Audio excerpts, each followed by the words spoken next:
Bend the knee.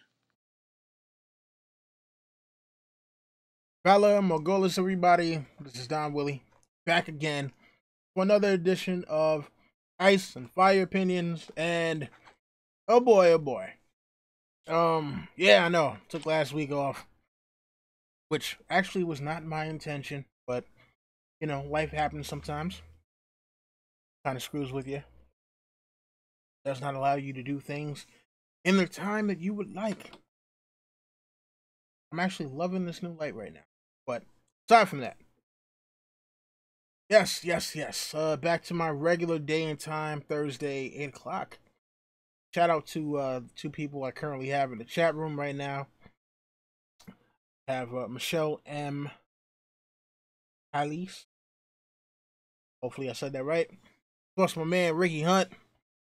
Even though I'm wearing all of the shield paraphernalia, you already know it is Hail Hydra. But we are here today to talk about Ser Davos of House Seaworth, aka the Onion Knight. And yeah, you know what's funny? Today is actually International Women's Day. I had no idea about that until maybe about 9 o'clock this morning, after I had already set this up. So it would have been kind of weird to switch it at the last minute. And you know what's funny? Yesterday, March 7th, 2018, I planned on doing Davos, and then I was going to give you guys another one today, but that nor'easter came through and totally ruined all my damn plans.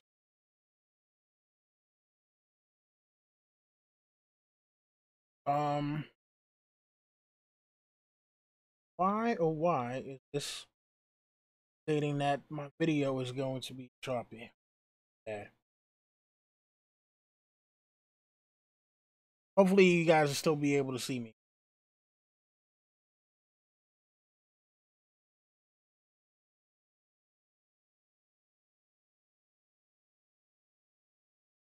Because I do not think I can actually ready. No, of course not.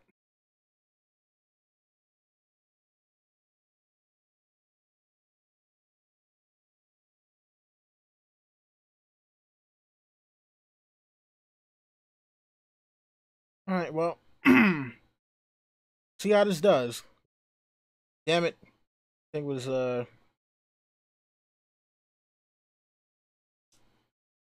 you serious right now? Hold on.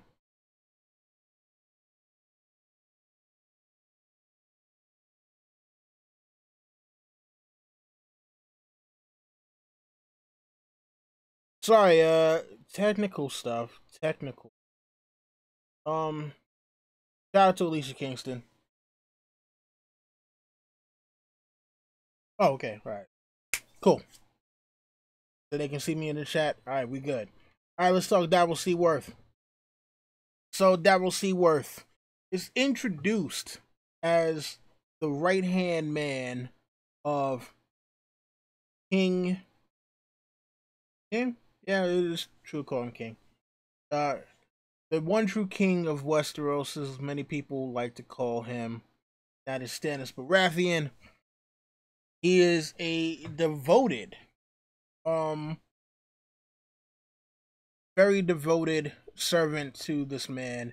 And it's kind of funny because this is a guy who, he was a smuggler. And at some point, you know, during the war, Robert's Rebellion, he smuggled some onions, fish, and a bunch of other supplies in to Storm's End for Stannis and his army so that they would be able to survive the siege that was actually being laid on by Eddard Stark. No, not by Ed. Who was laying down the damn siege? Was it the? I believe it was Tyrells. I'm not 100%. I should probably look that up, right? Point is, look, this is an opinion show. I don't need all damn facts. doing just. Point is, Davos smuggled in food, and Ricky said, "Yo, don't forget salted beef." Okay, apparently salted beef. Davos smuggled in food, and Stannis was able to live because of that. Him and his army survived the siege, and for this, Stannis knighted Davos. Because before this, Davos probably only had the name Davos, period. He was pretty much born, lowborn, flea bottom in King's Landing. Oh, and shout out to Ricky Hunt. So it was the Tyrells, Mace Tyrell and Paxter Redwine. So, because Davos was born in Flea Bottom to like a nobody family, he probably did not even have a last name. But once he was knighted by Stannis, he took on the name Seaworth, formed his own house. But because of Davos's past crimes of smuggling, he took the four joints, top joints from Davos's left hand. Now, what's different in the show versus the books is because Davos is played by the actor Liam Cunningham, and Liam Cunningham, like myself, is actually a southpaw. He requested that, whenever he's doing scenes where he has to, hold anything important that he left hand, Davos in the scene in the show had the four joints from his right hand. So, a little tidbit there, Oh, shout out to White Privilege and Ion Trome. What you said? What did she say? I want salted honey roasted mice with blackberries and oat pie, stale bread. What in the what are you? What honey roasted mice? Oh. Yeah, you have problems. Yeah, you have serious problems. But so Davos has stayed loyal to Stannis for many years. So you got to figure, he's been with Stannis for the better part of about 15 years. And when we first meet him, Clash of Kings, um, he's not as significant as he would become. He's introduced in the Maester Crescent chapter, and Maester Crescent is like, "Hey, we need to poison Melisandre because Melisandre is bad for Stannis." This, that, and third, and that was kind of like, "Yo, I don't think you want to do that. Might be a little bit, bad idea. Maybe that's not what we want to do." Crescent goes ahead with his plan. Crescent dies. Later on, when the War of the Five Kings is not really going Stannis's way, Stannis kind of begins to promote Davos to higher and higher positions. And after the Battle of Blackwater, when Stannis suffers a major defeat, Davos, thinks that he hears voices in his head. One of those voices being the mother telling him, "Melisandre gotta die. Melisandre gotta die. You gotta kill her." So he decides, all right, you know what? Headed back to Dragonstone. When I get there, I'm gonna kill Melisandre. Melisandre, already seeing this through her flames. As soon as he touches down, like, "Come with me," said Davos, "to the dungeons." And he gets arrested. While he's there, the current hand of the king, who is also Selena Florent's brother, I believe is Alistair Florent, he gets tossed in there too because he tries to basically sell out Stannis. And after all that whole thing, Davos is let out. Um I forgot who else has made Hand of the King after that. Is it Khaleesi's uncle? Point is, he's up jump all the rest of these nobles to become Hand of the King.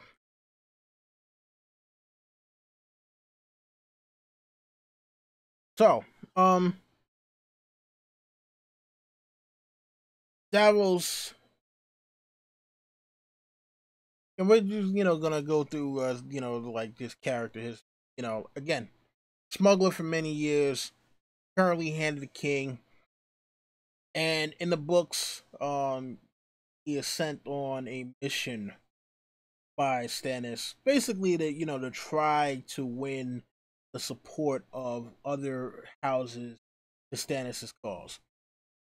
So the last mission that he was kind of sent on, where he actually, his boy Salador Sand, actually, betrayed him, kind of in the worst way, kind of just ditched him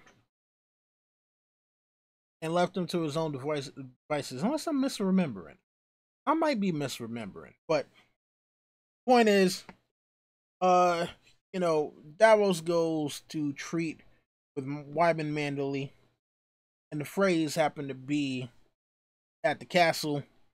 I'm like, yo, just gonna let this traitor come up in here talking this craziness about how you need to help Stannis Baratheon. Supposed to be down with us. And when you're reading the chapter initially, see Davos at that particular one. Shout out to Marilyn Bentley. You see at the end of that particular chapter, Davos is thrown into the dungeon. And then you read another chapter later where it talks about how Davos how they've received the hands and the head of Davos, I believe, in King's Landing.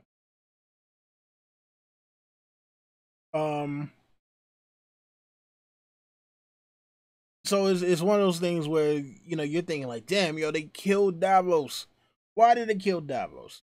And then you find out later, no, this was a ploy by Wyman Manderley, because he's like, look, I have spies everywhere. I don't know if some of my own men are spies. So I needed to play this game in order to make it seem as though I am down with the Lannisters and the Freys, totally not with them. But if Stannis wants me to join his cause, then I am going to need something from you. That something is to go to the Isle of Skagos and confirm the rumors that the young Stark boy Rickon there, and bring him back, as proof that not only is he alive, but that there is a Stark, because we can rally the entire North around the last child of House Stark that is, free from the clutches of anybody. Because at this point in the story, they're thinking, okay, Sansa, depending on how the information is traveled at this point, it would be either that Sansa is a captive either that she's a captive of the Lannisters, or that she is currently missing, and everyone's seeking her whereabouts in order to try her for the murder of Joffrey. And Arya is presumed dead. Bran is presumed dead. Robb is definitely dead. And Jon is at the wall. So the last supposed living Stark that is not under the grasp of an enemy, not sworn to never fight for any house, or not missing or presumed dead, is Rickon. And so that's where we leave him, and he's going there. I don't know if he's going there with Wex Pike, the mute boy from the Iron Islands. I don't know if he's going there with him, but basically, that's definitely where he's going. And the funny thing about it is, from what I remember of that chapter, like, because everybody's saying that he's going to Skagos, right? And I think that the assumption that he's going to Skagos is because during one of Bran's chapters in an earlier, Bran instructs Osha take to take what's his dude? Damn it! I just said his name, Rickon. Oh, shout out to LT and when Debo breaks down the door. Oh my god. Debo breaks down the door, says I'm back in the chat, rapping and flowing like the river in which Gendry is still rowing. Oh, we're gonna get to that one too, because that was, it was kind of funny in the show, but at the same point that was a little annoying. You know what? I'm a little better framing. There we go. All right, so show Davos is a little different than book Davos. His arc has differed greatly. In the show, he is seen to be hanging around like a lot of his story takes place with him hanging out with Shireen. And in the book, the main focus, the person that he hangs around, as far as like a young kid or whatever, is Edric Storm, who is the nephew of Stannis Baratheon. And so that was, one kind of big change. But, Shireen, they made her, this kind of cute, cuddly kid. And it's like, hey, she's helping Davos to learn how to read, and because of that, because Davos learns how to read, that's how he was able to convince Stannis not only not to kill him, but to go north of the wall. Where in the books, I'm not sure if it's Davos that actually is the catalyst behind that. I don't know. I could be wrong. Could totally be wrong.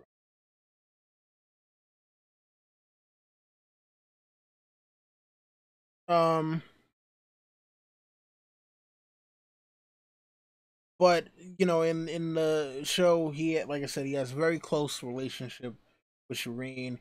Winds up building a relationship with Gendry when Gendry is brought to Dragonstone, because Melisandre is like, hey, I want to sacrifice him because he has king's blood. That will help you win the war.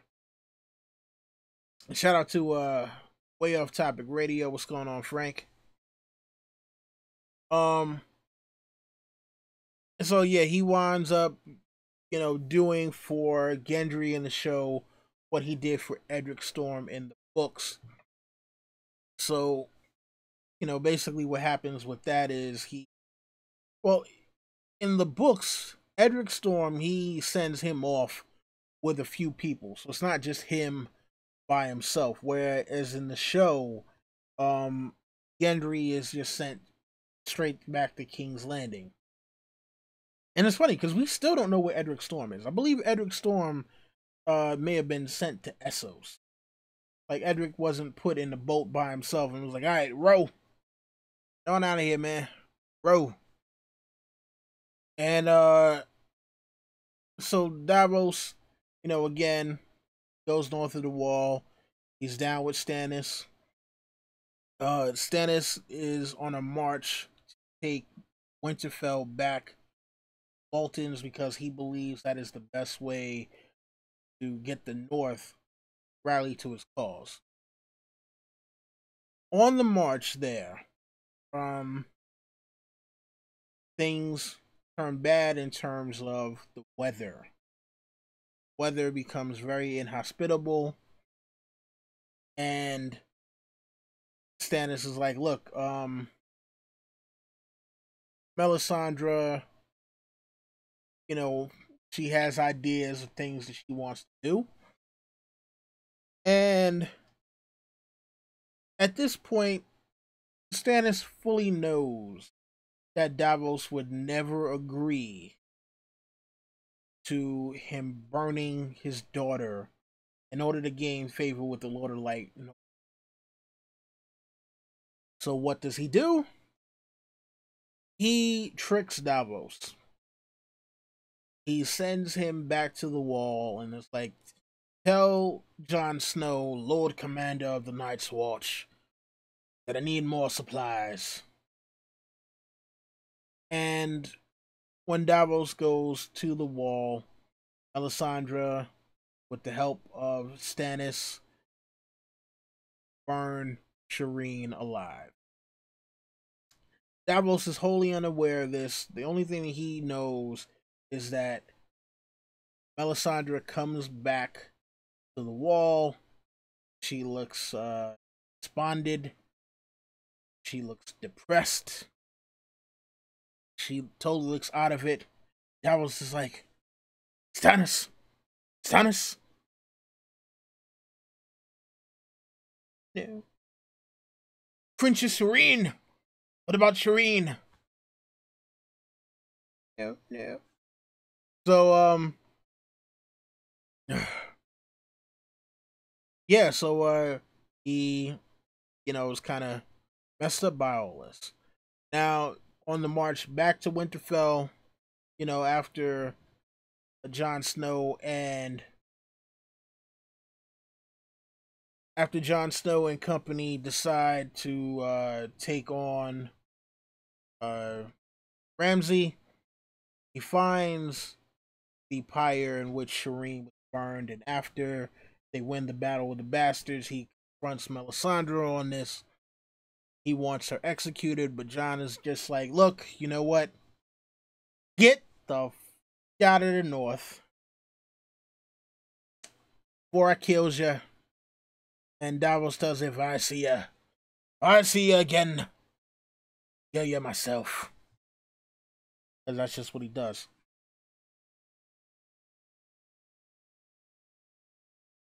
And shout out to I mean chat. We're gonna get to questions in a few minutes, so hold the questions. All right, so don't worry, I'm not ignoring you, but it's kind of how the format goes. All right, so questions in about 5 minutes. Right. Um. So yeah, currently Davos is working with Jon Snow. He is Jon Snow's and the king. But I'm wondering how this is going to go in season 8 because Jon Snow has given up the title of king in the North now. So Jon Snow is no longer king. So what does that make Davos? Uh, Davos is a very charismatic character. Gets people to do things that they may not normally be interested in doing, but he finds a way in order for them to see that it's to their benefit. Davos is the one that is able to convince the Iron Bank to stop funding the Lannisters and to start funding Stannis Baratheon he is the one that is able to get the Mormont support when Jon Snow and Sansa were not. Um, he got Gendry to come back after he was like, "Oh, I thought you'd still be rolling." Damn it! What the hell's wrong with me today? Got Gendry to come back. Even though like yeah, he told him, "I thought you'd still be rowing." Um, and generally, Davos is a pretty uh, like I said, a pretty likable guy that can just get people to do things. Like, oh, I brought up Salvador Sand earlier, right? And this is a funny thing. So after they get the money from the Iron Bank, Davos goes to Salvador Sand and is like, "Hey, yeah, we ready to go." You give him some money, and then we never see Salvador Sand again. So I'm wondering, other than him ferrying Stannis and the sellswords to Westeros, was there any other part that Salvador Sand even played? Because again, other than seeing him in that particular scene where he was like, "Hey, I got some money for you," there's a lot more where this came from. Other than that, we don't even see Salvador Sand again. He's never mentioned again, so I don't know what to do. So that's gonna be kind of crazy to think. Oh, shout out to Thrones Wall. What is going on? Long time no see. Um, yeah. So I'm wondering what is gonna happen to his character. Going forward for the show. I do believe I'm making this prediction now. I do believe he's gonna be one of the people to survive the entire series. I don't think you kill off Davos for the TV show, at least. I don't think you kill him off because no, he needs to go back to his wife. I mean, the man. I don't know when is the last time he's actually seen his wife. That is a very funny thing because like we've heard him talk about his wife, and in the books he has a bunch of sons. In the show, I think they've mentioned two sons, right? But in the books, I believe he has like seven, and I'm gonna look it up right now because fuck it, because I want to look up how many sons Davos Seaworth.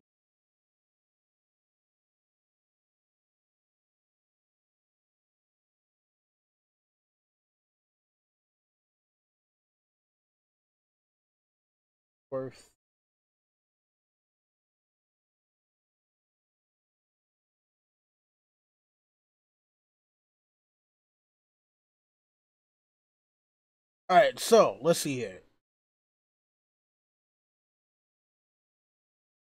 So he's got one, two, three, four, five, seven sons. You know who else had seven kids?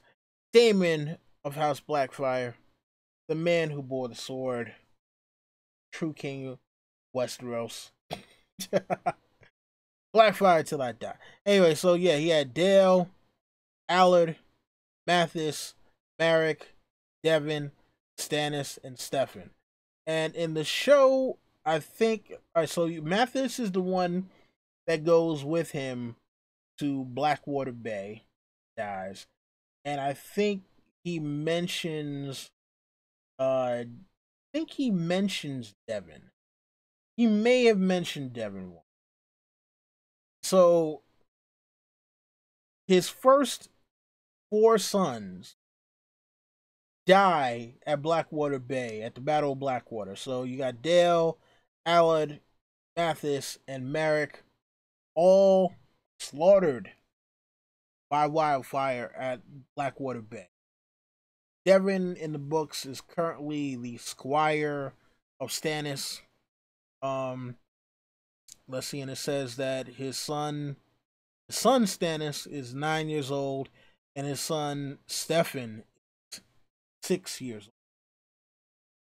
And it seems like it's probably been a couple of years since he's actually seeing his kids. I do believe current times we would call that deadbeat father, but he is out there providing for his kids. So I don't know. I don't know if he's a deadbeat father. Definitely an absent, but we'll see what it is.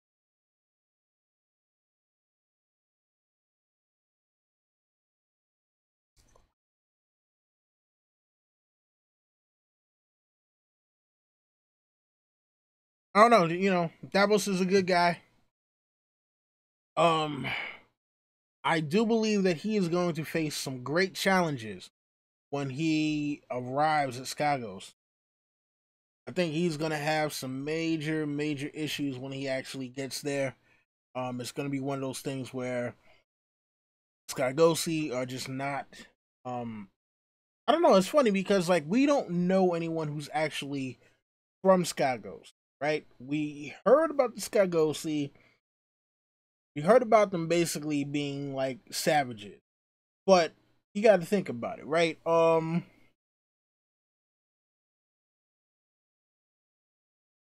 doubting that they probably are savages for real because George is one of those people that likes to subvert expectations, but in a good way, in terms of narratively speaking. Because damn it, killing Rob Stark, that was definitely bad subversion of expectation, but not bad in the sense of storytelling.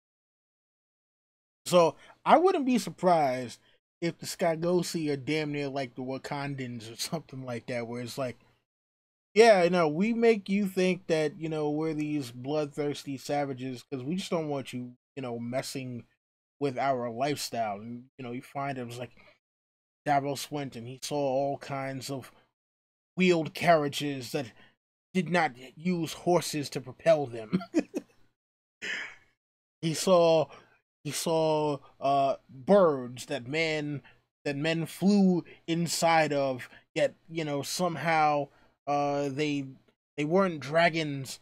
They did not ride on top of these birds. They flew inside of them and they made loud humming noises.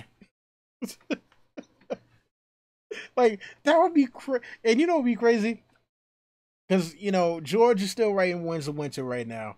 It would be crazy if he actually, like, if he saw Black Panther and decided, you know what, I'm gonna do that with the Skagosi. Like, I didn't know what I was gonna do with the people of Skagos before this. I think I'm gonna do that. That would be absolutely hilarious if the people on the island of Skagos are the absolutely most technologically advanced civilization on the whole damn planet, but yet everyone just thinks they're barbaric. That would be hilarious.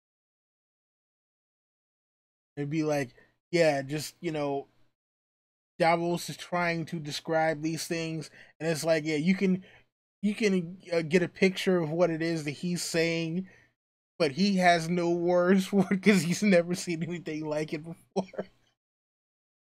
Oh, that would be so hilarious.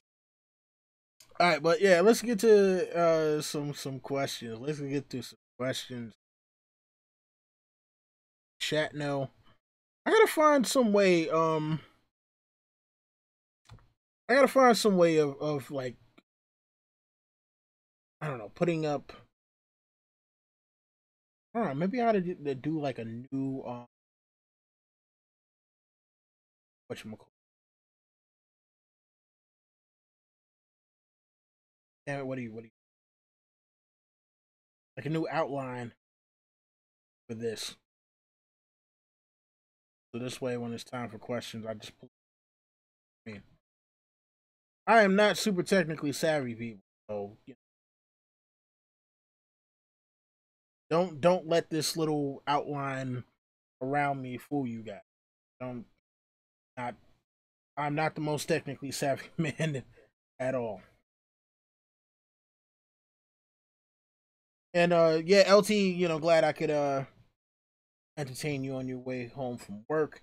All right, I did see a couple of questions earlier. I'm gonna try to scroll back. Let's see, and actually get to those. Shout out to Kat if I didn't already give you a shout out earlier. All right, so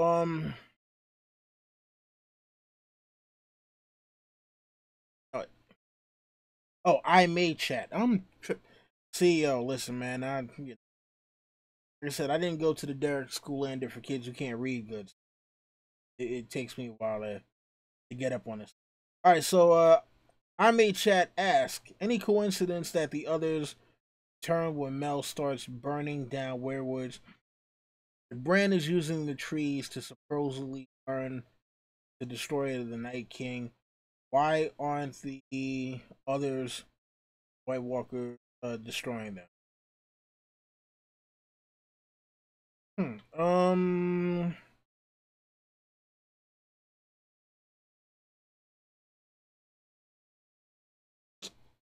I mean, what do you got to think? They were made by the magic of the Children of the Forest. So I'm pretty sure they have a connection to them in some regard. I, so I doubt that they would. Yeah, I doubt that they would destroy trees because I mean, like if the show is any indication, they have the same kind of connection with trees that a green would have. So you know, yeah. They wouldn't be trying to destroy the trees because that for them is a very sacred connection.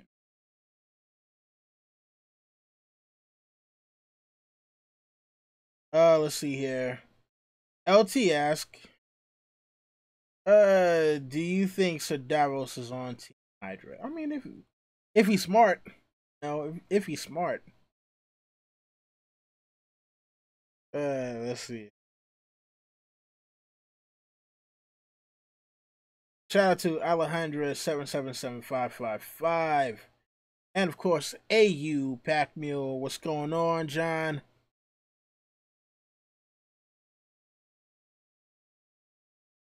And while I am waiting for questions, I want to show you something that I got. I do like to get trinkets every now and then, every so often. So I got a little something I want to show you guys. And I've actually had these for a while. And not sure why I never opened them or showed you guys, but to hell with it, I'm gonna show you now. So, these, sure I got them right. These are cards from this card company. They make these special pop-up cards or whatever, right? So they made Game of Thrones pop-up cards and see different stuff here, and I'm gonna open them up for you in a second so you I see. So we got House Greyjoy, Sigil there, and this one is Euron ship the Silence. So you're actually getting me, getting almost like an unboxing here.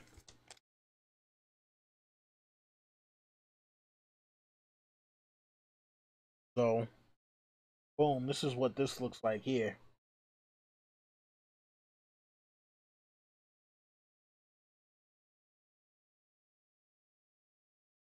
.360 volts.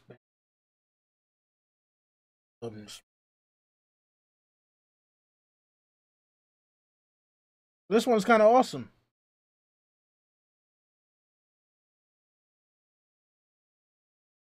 That was the Silence, Euron Greyjoy's ship.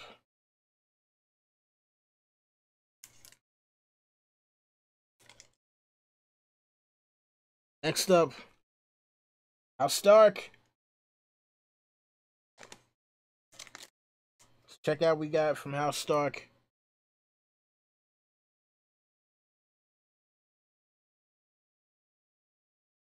think you guys will really like this one.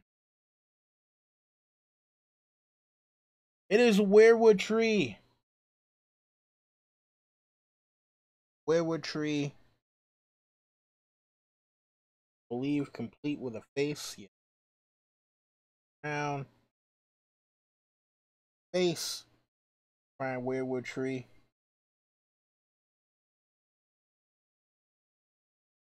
So yeah, that is the card for House Stark.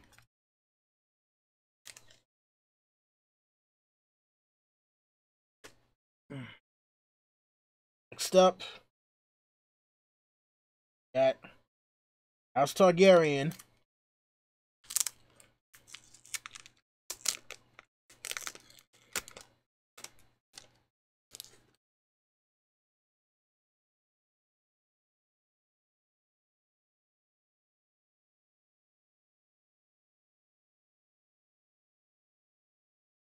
I think you guys are really gonna enjoy this one. It is Daenerys on top of Drogon. Full view there. These are very, very detailed. Very detailed. So yeah, Daenerys on top of Drogon.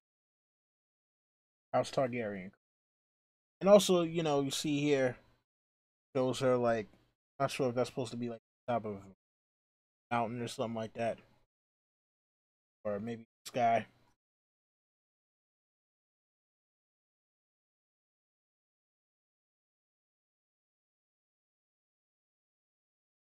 Still got one more. And you know what's funny? If you saw where I bought these, you'd be like, "Are you serious? They actually sell these cards there?" I got this in a Subway, not Subway sandwich shop, but Subway train station. All right, we got a question here, and I will answer that as soon as I show you guys this last one. Which, oh boy, I wish my man Mark from Enchantment of Eternity was here. Just so I can just so I can troll him with this one. So this one, White Walkers,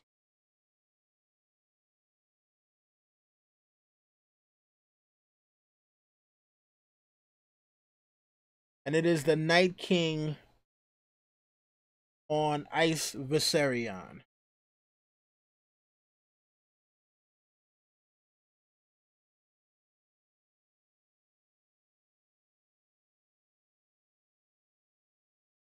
So just to hold on, gotta give you that up and down action from the end of season 7. Oh man! All right. Let's get the questions. Look at get the questions. All right, so question here from the big boss himself,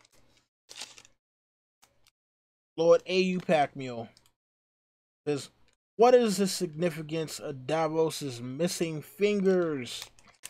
And what about after he lost them?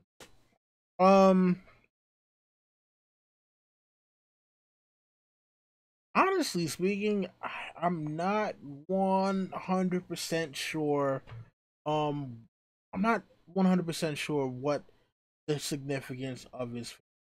I know for them, he considers them to be a lucky trinket, but also a reminder of his a reminder of how merciful Stannis was. And it's funny because I'm like, okay, you saved Stannis's life, but for him, his whole thing was, yeah, you saved my life, but you were also a criminal. So Han Solo definitely would have been the guy not to be hanging around Stannis. Um,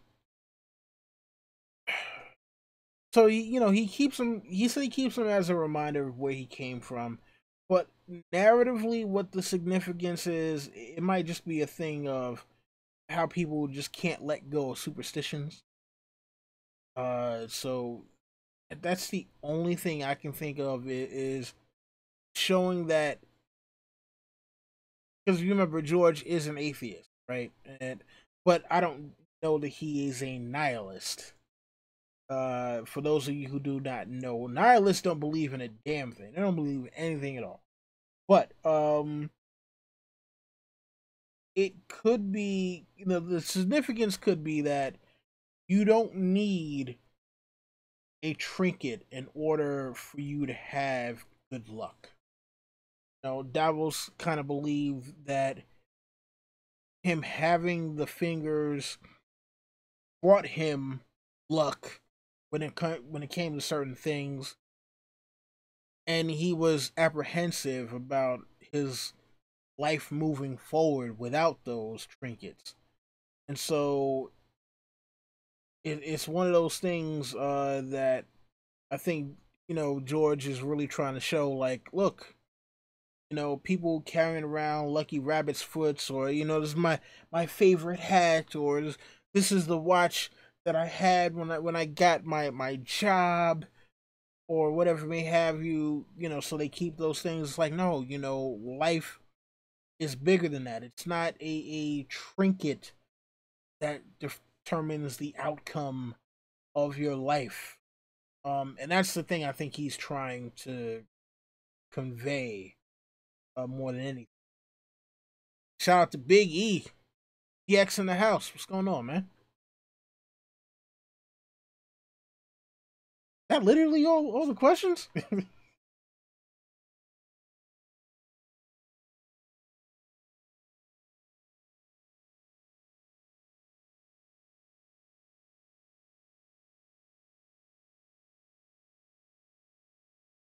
I got one more thing I can bring out for you guys. I got one more thing. You guys think of some questions. Step off camera moment and we'll get something else that you guys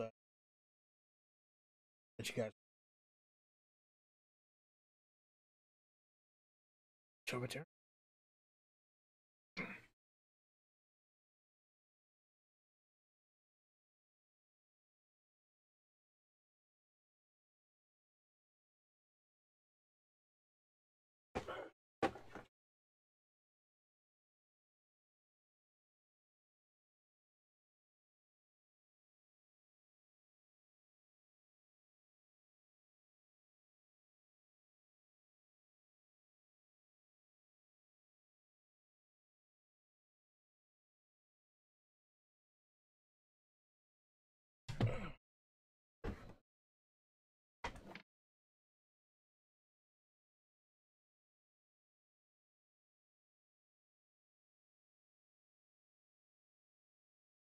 All right, we got any questions yet? Still nothing. Look, you guys may know that I'm into the Funko Pops and all that, and you know, you've seen some of the stuff I have. Seen Peter Baelish, seen Stannis. I believe you've seen Drogon on this channel. Um, but there's one that I pre-ordered a while ago. Um, and came in about maybe a week or two. I haven't really talked about it. Been sitting in my room waiting to figure out when am I gonna figure, you know what? Why not today? So, without further ado, I give you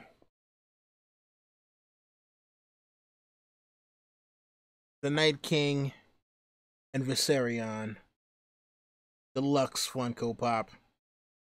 Thing is huge.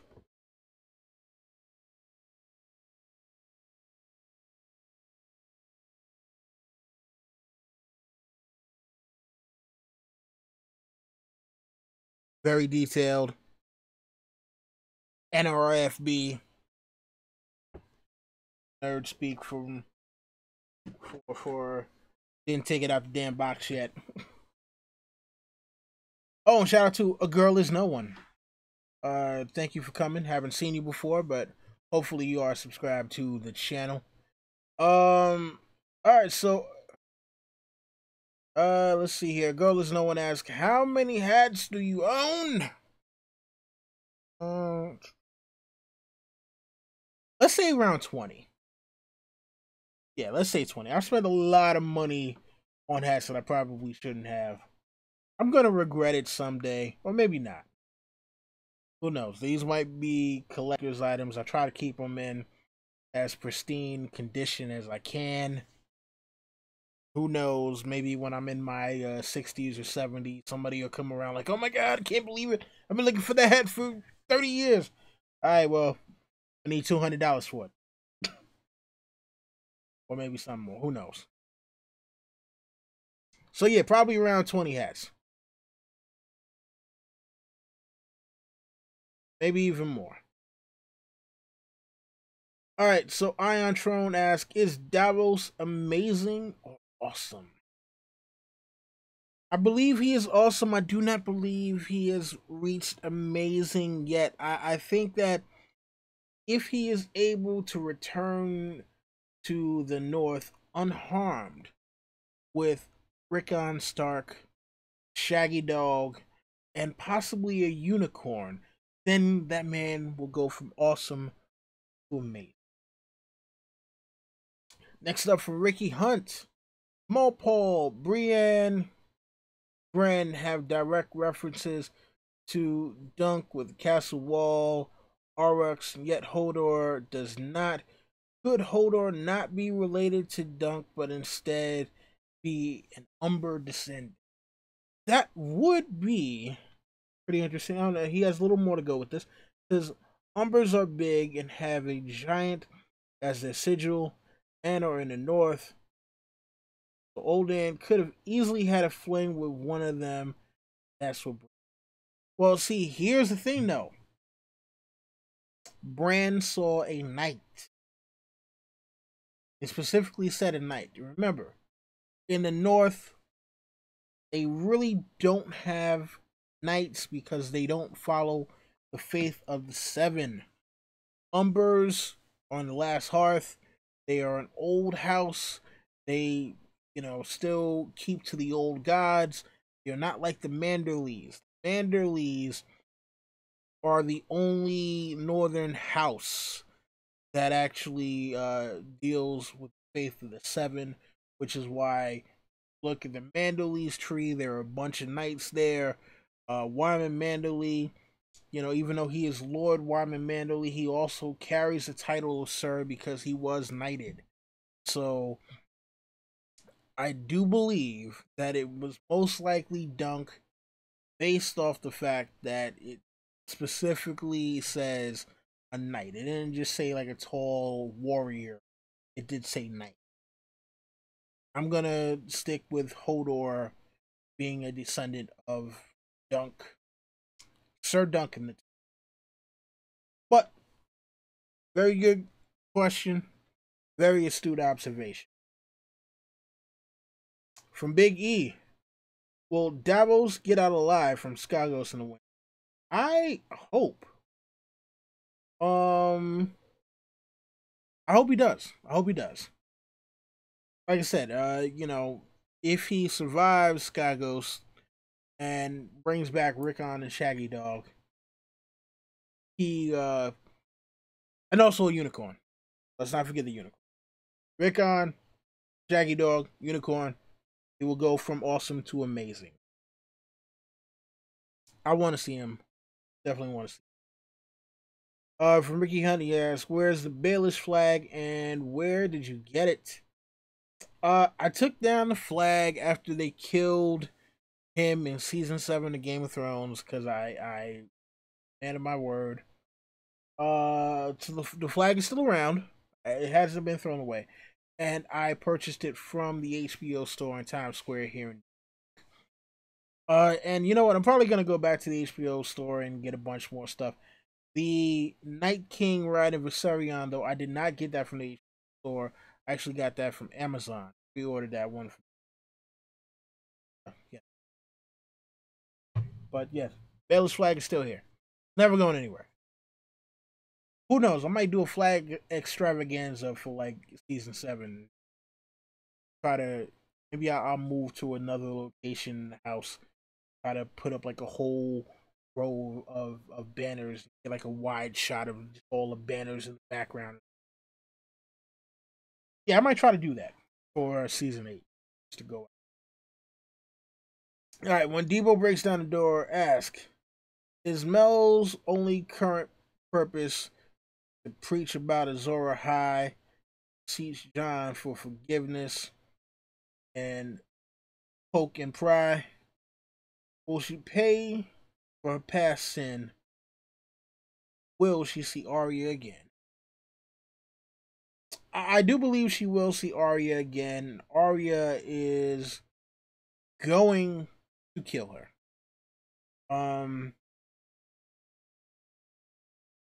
And a girl is no one. Thank you for subscribing. Yeah, I do believe that Arya is going to kill her, most definitely, because uh, she has to die.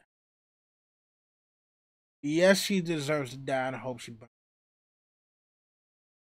I know it's so mean, right? Um,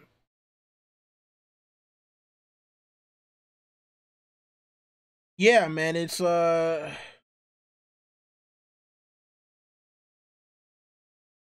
trying to think like what's the way to put it? And, like, Arya is a faceless assassin, but she is still the same little girl who's been holding grudges for she's been holding grudges for things from when she was a young child.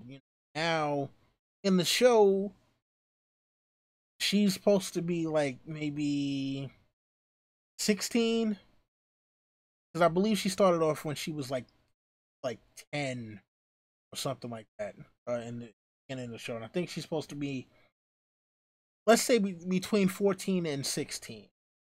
She's still holding grudges from back then, and the fact that Melisandre took away one of someone who was a very good friend of hers. um I don't think she's forgotten it. I think she is going to kill Melisandre, definitely.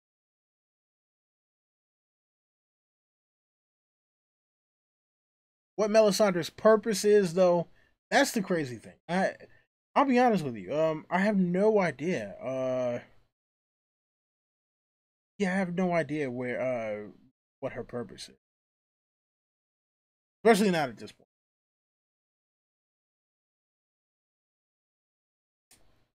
Uh, Thank you, Marilyn Bentley. I love my hats too. And yes, Mark would be going nuts over that damn card. Alejandra 777555 asks, if you had one person in Westeros counseling you, who would it be? Wow.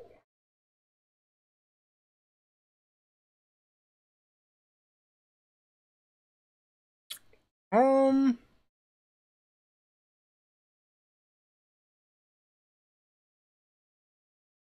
hmm. I had one person in Westeros. Well, it wouldn't be Ned Stark. I know a lot of people like Ned, but I mean, you know, Ned getting too many people, including himself. Can't be Ned Stark. Um,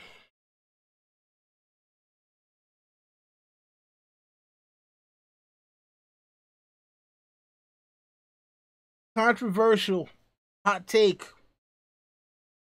Blood Raven in his prime. If I'm the king of Westeros, Blood Raven in his prime. I mean, now mind you, I'm a Blackfire supporter, but you cannot deny that Blood Raven kept peace throughout the realm for a very long time. He was ruthlessly efficient. He was good at his job. Um, so I'd have to say Blood Raven in his prime. That would be the guy I would want. Funny because next question, AU Pac-Man asks, is Davos Stannis' best counselor? He probably is. He's the one that gives Stannis the most pragmatic and truthful advice. He doesn't blow smoke up his ass. Doesn't try to get Stannis to be self-aggrandizing. He's the guy that tries to get Stannis to be level-headed when other people are like, oh, we should do this. No, no, no, we should do this, and trying to get him to pump up his chest and all that, and that's not what Stannis really. So yeah, Davos is likely Stannis' best counselor. All right, from Marilyn Bentley, do you think Sansa will remarry, and if so, to whom? I admit I would love to see her remarry Tyrion. I wish she wouldn't have been such a silly girl, and as he truly would have been good to her. No, I think her role is to be almost like Elizabeth the First, where she will be Virgin Queen of sorts. I don't think that she is going to. Yeah, I don't think that she is going to marry anyone. I mean, remarrying, Tyrion would have been a nice thing, but I don't think as much as I would like to see it. All right, so Sir LT, sorry about that. Sir LT Giles asks, do you have a lucky trinket? No, I do not. I don't believe in luck. I am like Harvey Dent before he got half his face blown off. Make my own luck. Yeah. So no, I don't have a lucky trinket. I may have at one point, but I don't now. If I did, I don't remember what it was. That's just how I roll. All right, next up from Marilyn Bentley, and she asked, "Some are speculating people will flee to Dragonstone because the others can't swim. However, because Night King has a dragon, doesn't that seem stupid? I mean, couldn't he drop White's via dragon to the island?" Yeah. I mean, very plausible, and that would be a very smart thing for him to do. Um, yeah, and Ricky Hunt, saying like, how do we know the others can't swim? Uh, I mean, we don't know that the others can't swim, but it seems as though, like, at least for the show, that they have kind of made that a thing where they don't go in water, which is why I'm still wondering how the hell they got Viserion out of that lake. But we're not gonna go back to that. That was infuriating. Um, but yeah, that would be interesting to see people fleeing to Dragonstone and and the Night King literally, dropping whites along the shoreline, kind of like bombs. That would be, oh man, that would be crazy.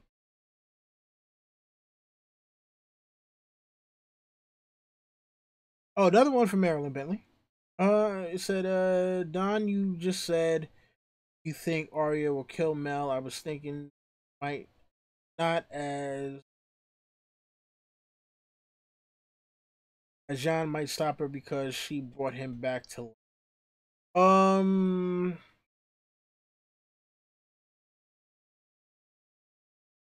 here's the thing, though. I mean, we don't even know that Jon and Arya are going to see each other. And we don't know in what circumstances are going to be behind Melisandre coming back to Westeros. I think that Melisandre and Arya meeting each other is going to be um an encounter on the road. That it's not going to be something where it's like, hey, look who's back, everybody, Melisandre, and then Arya just runs up and die. I don't think it's going to be one of. I think it's going to be one of those kind of chance encounters on the road, where Arya, runs into Melisandre. Um,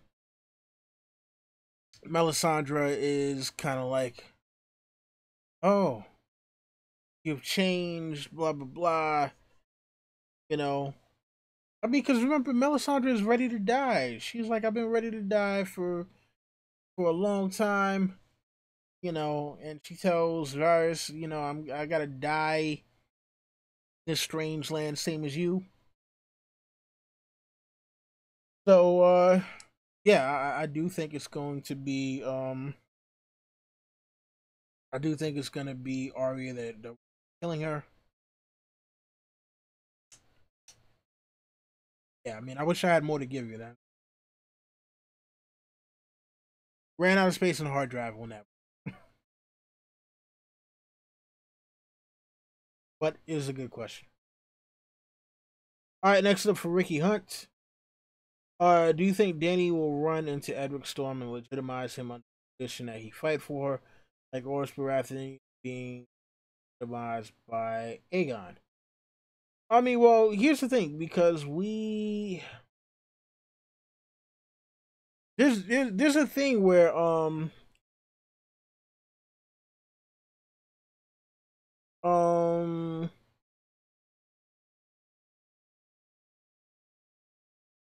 like as far as Oris Baratheon, because you got to think about it, right? We don't know the origin of Oris Baratheon. It is stated that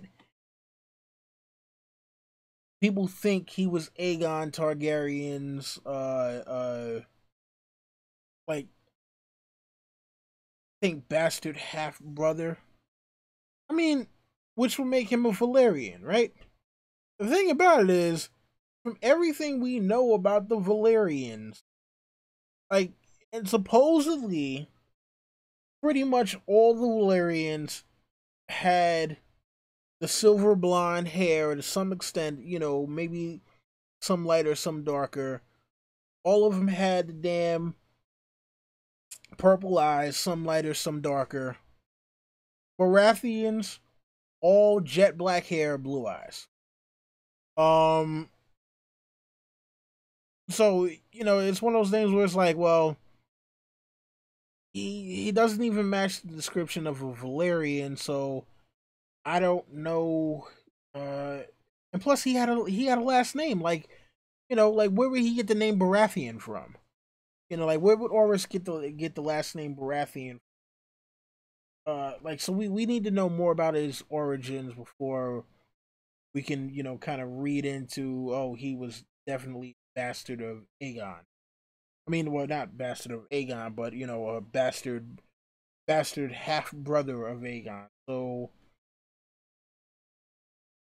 yeah, I don't know. And plus, you got to remember, uh, Robert, like Edric knows enough about Robert that he would be the guy trying, possibly flaunting it in Daenerys's face that, yeah, my father killed your brother and became the king. And like that's the way he seems to kind of talk about his father. So I can't see Daenerys, kind of letting him off the hook, talking reckless like that. So I don't know that we're ever going to see Edric Storm again. I don't know if we're ever going to see him. It would be interesting, but yeah, yeah, I don't know that him and Danny would ever be on the side. But Interesting question. All right. Let's see here.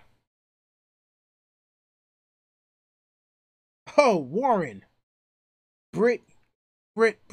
You bastard, you. Where the hell have you been at? Let's see here.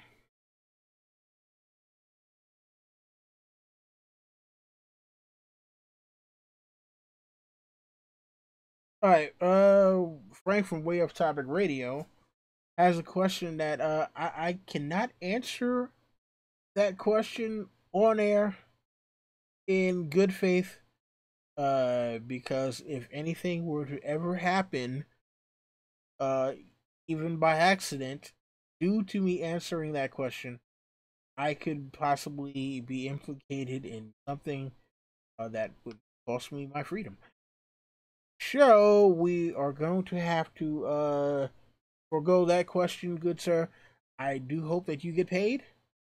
Um, yeah, everyone who works should get paid. I got some people who owe me some money.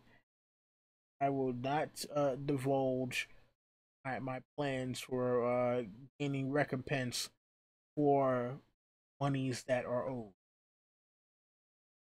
That is all I should say. Next question. When Debo breaks out the door, asks, who will be the final death? Who will continue drawing breath? Or Cersei keep her ears deaf to the pleas of the living that's left? So, man. Alright, so will be the final death? Final death on interesting. The last death.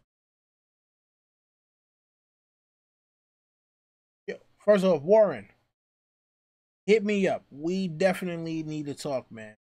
Got some new camera gear I want to test out. We need to talk. Call me. Hey, bastard. Anyway, man. Um, damn it. Oh man, oh man. Uh, the final death.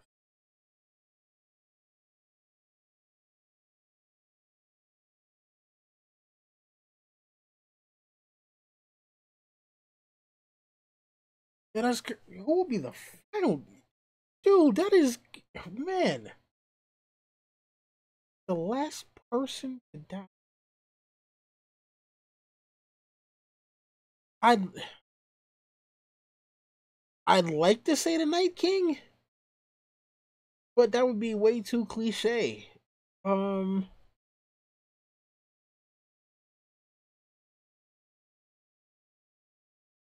that would be way too. And the thing about it is because they shortened the season so damn much, like there's gonna have to be a lot of people that are gonna die in rapid succession, or that are gonna get wiped out in groups. So I mean, I'll be honest with you, this one might be too hard to answer. Like the final death might be too hard to answer because with them only having 6 episodes for the next season, we might see just a rapid, like, okay, we're gonna kill off 3 here, another 3 here, 5 in this episode, 2 in this episode, 3 more in that episode. So yeah, that that one is. I'll be honest with you, that one is just too hard to answer.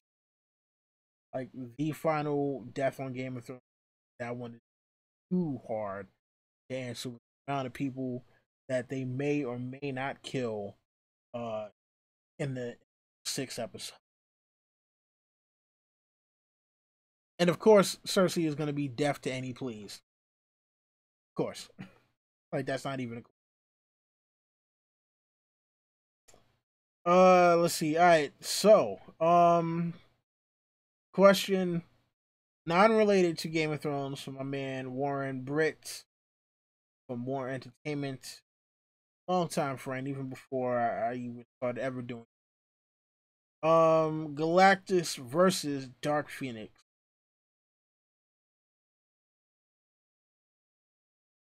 Man, this is a pretty interesting question as well because you got two cosmically powerful entities. Um, two cosmically powerful entities, and man,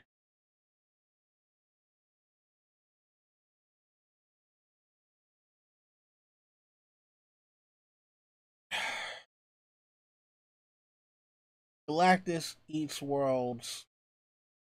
Phoenix destroys worlds.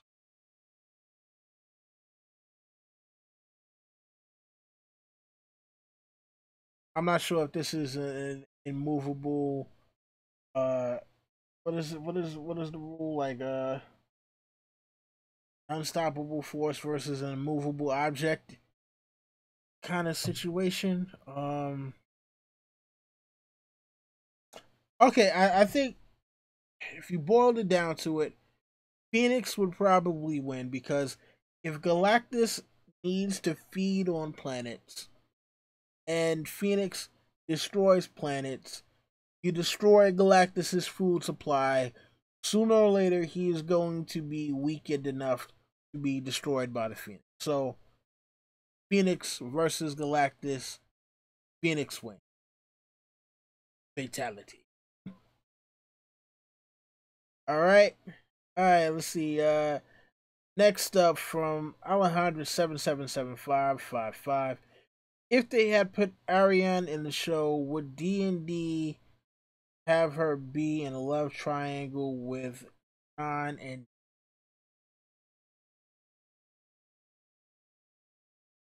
um that's the thing. I don't because like remember that is her cousin, I believe. Wait, shit. Okay, no. They are distant relatives. They are definitely distant relatives.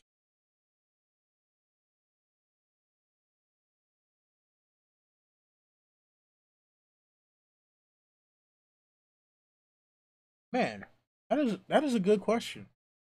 I mean, see, because remember though, the reason why Daenerys is thinking about getting married is because like John brought up the whole thing about hey, you might still be able to have right. And so it's definitely about keeping House Targaryen alive, which she would not be able to do with Arian Martell. And Arian Martell in the books, I do believe she is she bisexual? I do believe Arian Martell is bisexual in the books. Daenerys, it's not that she is bisexual, but it's I don't know, it's like whenever she has sexual urges and there guy around one of her handmaiden services. That was some of the weirdest shit in the book, I'll be honest. That was definitely some of the absolute weirdest shit in the book. Like, what? Like, what? What? I, okay, how did this even pop up? It was just weird. It's not weird her being bisexual, but like the you know, it was just like her handmaiden would just start doing stuff to her, and it's just like, where the hell did this come from? So yeah, that was the weird thing about it. I mean, I don't know, it might have been a cultural thing, but it just came off as weird. Um, let's see, and John is way too much of he's way too much like Ned to get caught in a love triangle because he'd be the dude that's like a already pledged. I've already pledged myself to Daenerys Targaryen. Cannot pledge my heart to you as well, Arion Martell. So there wouldn't be a love triangle just because, you know, Jon would be the dude that's uh trying to be loyal too much. Way too much.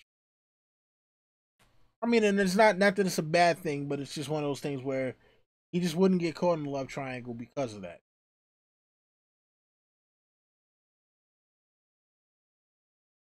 And the funny thing is, myself, Tony Teflon, he made a video on this recently. And it may have been someone else. But you know, there is a thought that and I was thinking this, like, you know, when they find out who Jon really is, I'm thinking scheming ass Sansa.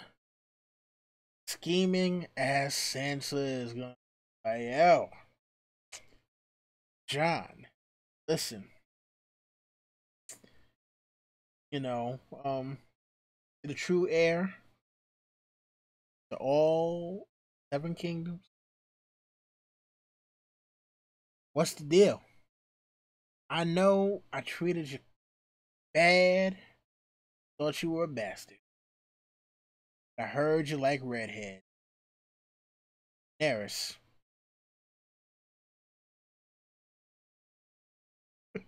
So I can see Sansa trying to make it happen.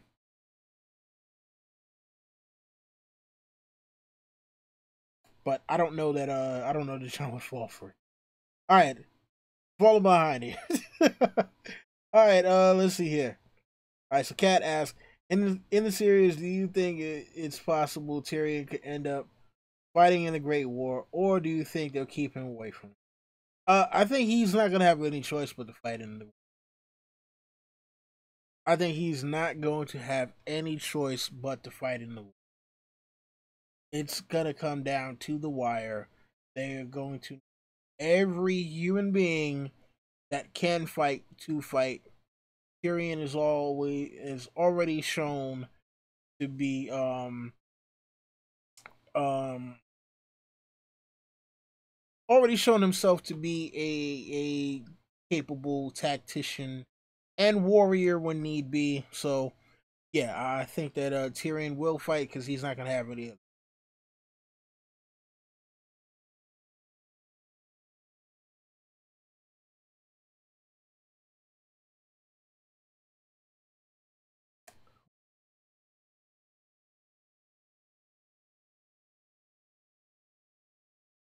When Debo breaks down the door, asks, "Do you think George is a freaky old man?"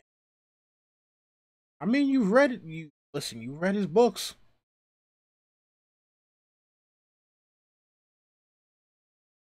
You've read his books.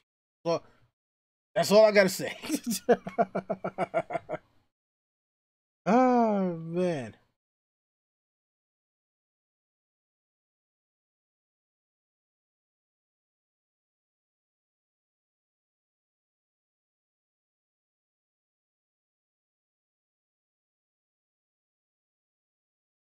All right. Let's see here. Okay, so Wesley Mansbridge going on says, "What do you think is the worst change books to the show?" Wow, that is a loaded question. Uh, the worst change from the book to the show, if I had to pick just one, is Dorne. Like the butchery of the Dornish storyline.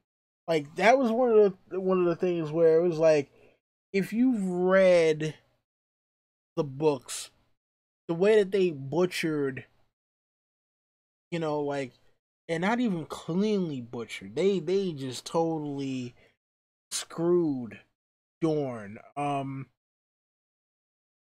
And I know a couple people who would say, "Oh, that there are characters," but I mean, in terms of like regions, like it's a region with multiple characters that got screwed. Dorne.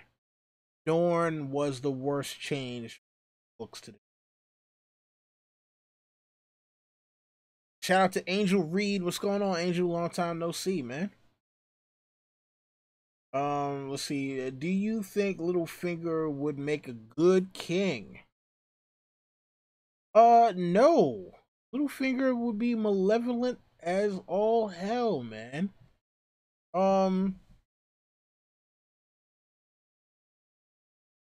so yeah, man. Yeah. Oh, she would be absolute. I mean, he would be absolutely horrible as a king. Uh, the realm would be bankrupt. Like as a dictator, I'm trying to think he would be like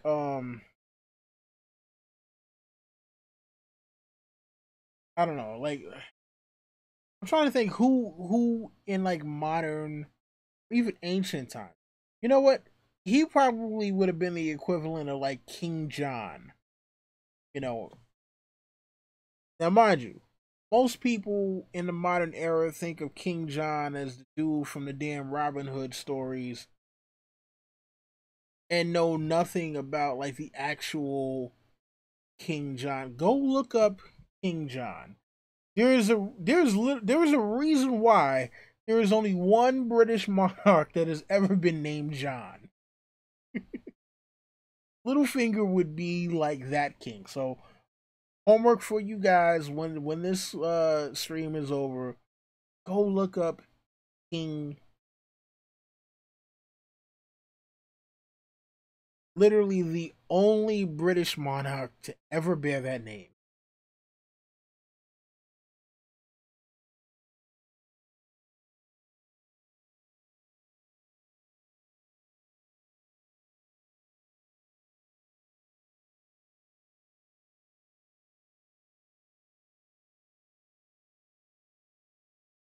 Let's see here. All right, let's see here. So Ricky Hunt asks, off topic, but do you have a Hydra shirt or hat? Also, did you finish the Punisher or watch Firefly? Uh, the answer, unfortunately, to all of that is no. Not what I wanted it to be, but that is the answer to all of that is. Sorry, sorry. Yeah, Wesley. Yeah, marrying Sansa to Ramsey. See, here's the thing, right? I knew that was going to happen because they had not introduced a few characters. They hadn't introduced Jane Poole, and they hadn't introduced Harold Harding. When I saw that those characters were not being cast, I was like, okay, the only logical thing for them to do with Sansa, for her to have a story at all, is to have her go to Winterfell. Now, was I happy with that? But I knew that that's what was coming because of the fact that uh she would have had nothing else to do. If you were just gonna keep her in in whatchamacallit, what it was, freaking the Vale. If we were just gonna keep her in the Vale, she would have had nothing to do, and they would have had to give her a year off like they did with Bran. And you know what? If you want to talk about stuff from the books of the show that there was actually that I feel it was a bad decision giving Bran a year off and then having him come back and still, basically being in the same place where he was, where he knew nothing about his powers. If you're gonna give Bran a year off, when he comes back, it should have been, oh man, I've spent the past year learning about all of this, all of these fly things I can do. I can walk into birds, I can walk into all different kinds of things. And then he winds up hitting a wall when he goes and faces against the White Walker.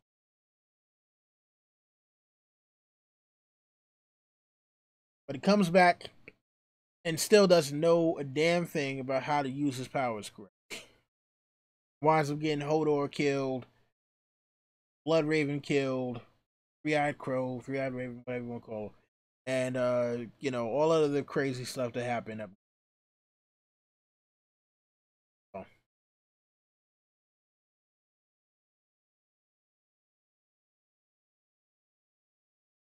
AU Pacquiao asked the worst question ever. Ever, ever, ever. That is, did you get your copy of The Last Jedi yet? Sir, I would not buy that I would not buy a bootleg copy from an older Asian lady selling it on the train where it's somebody in the theater uh with a camcorder, people talking through it, people standing up and all that. No. I'm trying to keep the cursing down so they won't demonetize my damn videos. What the hell was that movie, good sir? I would see, and I was trying to keep the shade out of it, but that movie straight trash, straight trash. You can like it all you want to. Everyone is allowed to like trash. It's okay. Look, I like Revenge of the Sith. There are people who consider that movie to be trash, but the difference with me is I don't watch it with rose-colored glasses. Some of yous out there who happen to like the least Jedi or rocking rose tinted glasses, and I think one day, maybe not next year, but in a couple of years, gonna go back. You're gonna look at the movie, and you're gonna see all the flaws with it that you do not see right now. So I'll give you time to come around. Now, mind you, you might still like the movie. That is okay. But I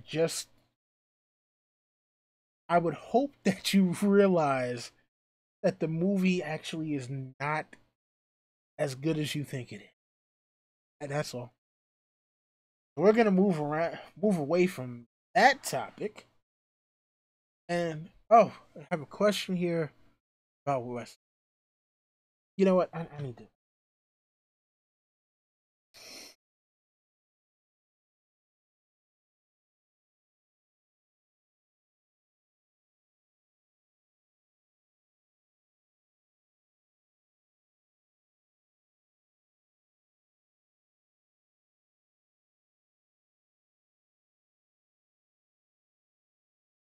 AU, you are a bad man. But very, very bad. You're very, very bad. Very bad. Very, very bad man, AU. Very, very bad. Should be ashamed of yourself. AU Pacquiao. Ashamed. Very, very bad man. Alright, man. Alright, so next up from Ricky Hunt. With Aegon in Westeros, will Baelish try to set him up with Sansa? How would Baelish react to Aegon? Did he know about Aegon in advance via some spy in the Free Cities? Well, you know what's funny? Because if anyone should have spies in the Free Cities, uh, Baelish should be one of them because of the fact that, his family lineage is originally from Bravos. Um, so obviously, other than Varys, he is someone with foreign lineage, even though Varys came from Essos. So would he try to set up Aegon with Sansa? If he could find a way to kill off Aegon and become the king, then yeah, he would do it. No. And the thing about it is, I think he would try to set up Aegon and Sansa because of the fact that he probably is thinking that Sansa still wants to be the queen. Sansa is not a schemer in that way in the books, where it's just like, I want power for the sake of power. So I couldn't see Sansa going for it in that way in the books. So that's the thing when it comes to Baelish. I think that he doesn't necessarily recognize the people in a mental way. So yeah, I think he would try to set up Sansa with Aegon in the hopes that he could somehow kill Aegon and still wind up becoming king somehow.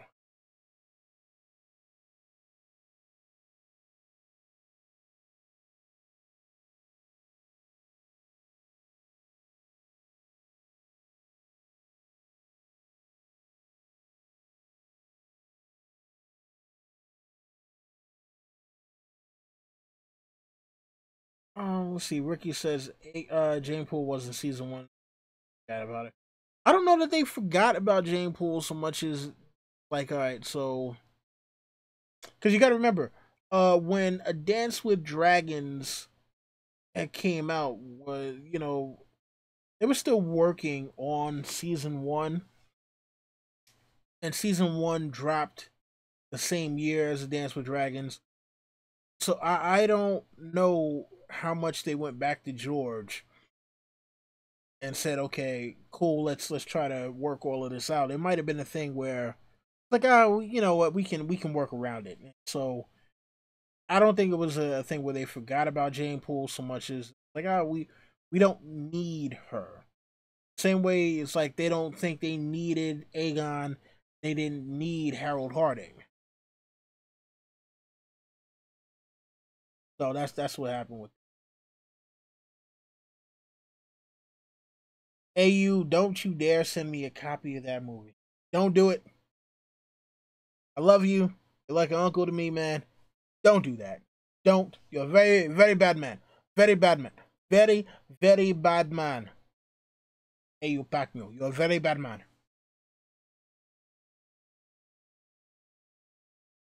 Oh man. Alright. When Debo breaks down the door, asks, what would you do if I sent you a 4K? Oh, you mother.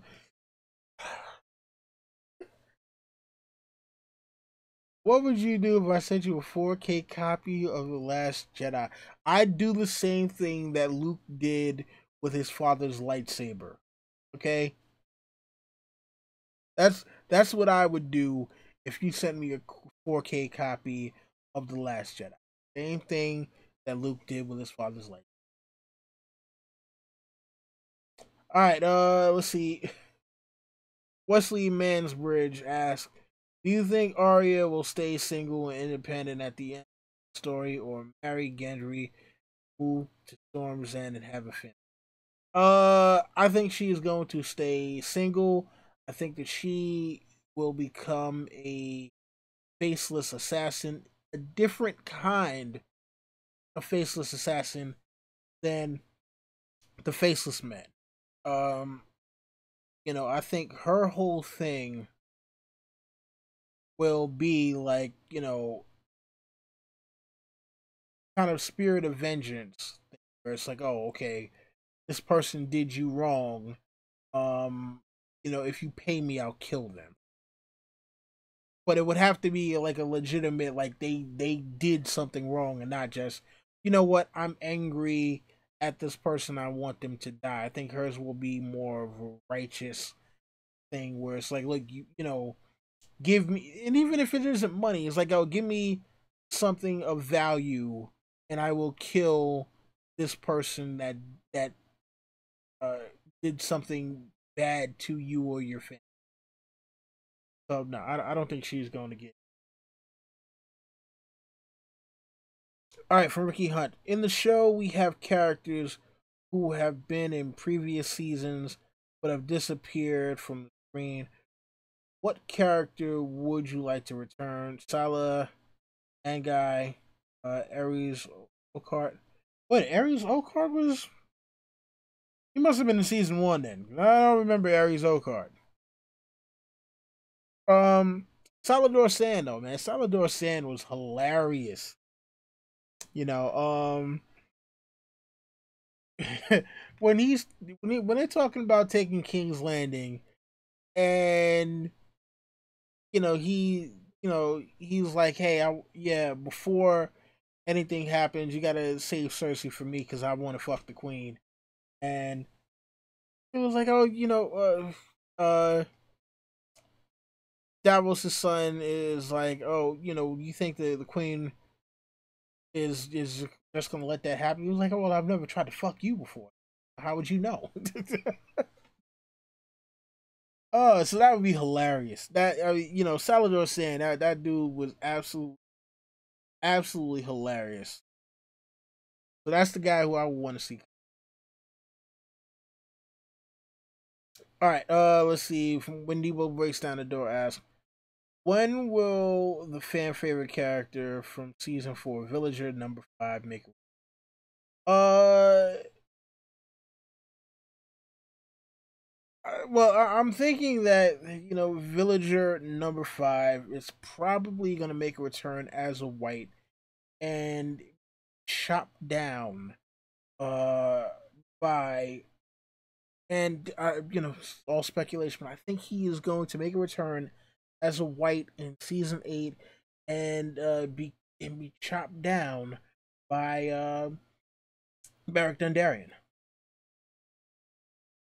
So check me out on season 8 and see if that theory wants to be.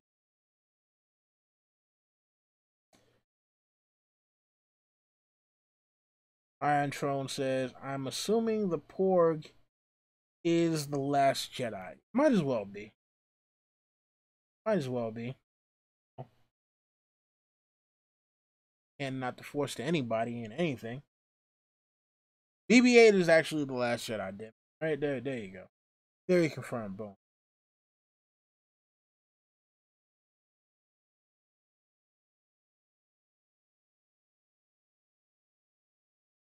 When Debo breaks down the door, ask, "What would you do if I sent a hitman your way for throwing away my money?" 4K is expensive. Oh my god. I'd give him the Blu-ray and tell him to watch it, and then I would explain all the finer points of why it's not a good Star Wars movie, and then he would come back and probably try to get you for sending him such a ridiculous. Ah.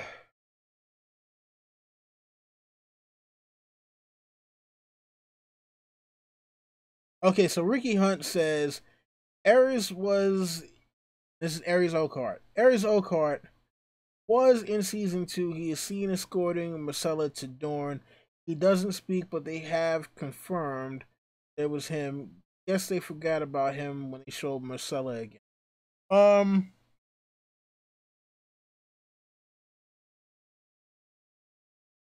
Okay. I mean, you know what? Didn't even think about it. I mean, it makes sense because I mean, he is a member of the King's Guard. So yeah, it you know,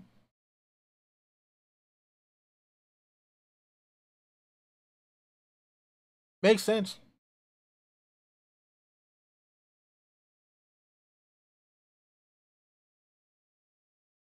All right, let's see here. When Debo breaks down the door, says, "Nah, man, Villager 5 is still alive because if you look closely in Barrack's good eye, you can see a reflection of a man in black leather. It looks like Villager number. It's possible, but I'm telling you, man, season 8, he's gonna come back as white. He's getting shot down. Getting shot down, man. That's what it is." All right, let's see. Ion Trone asks, "What do you think of Disney hiring Jon Favreau to work on the live-action Star Wars TV?"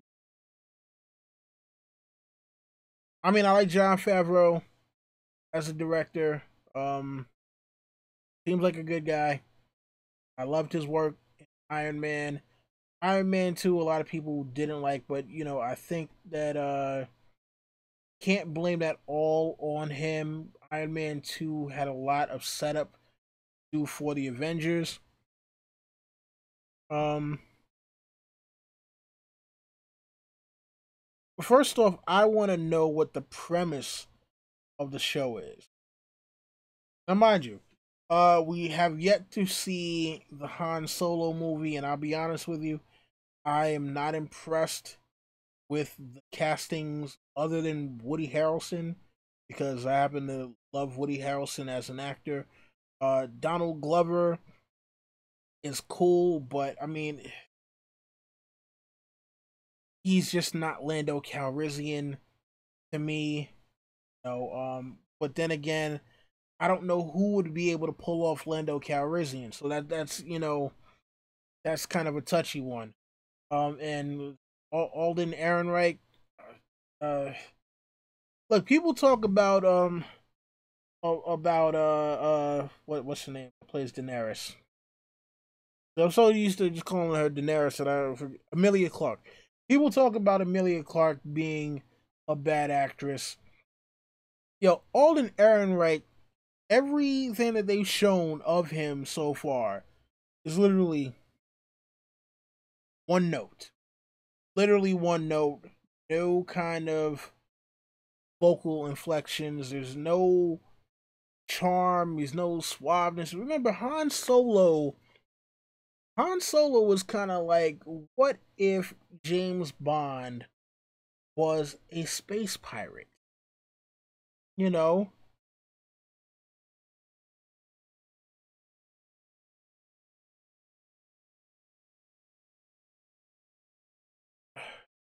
Yeah, so I don't know. Holy shit. That was weird.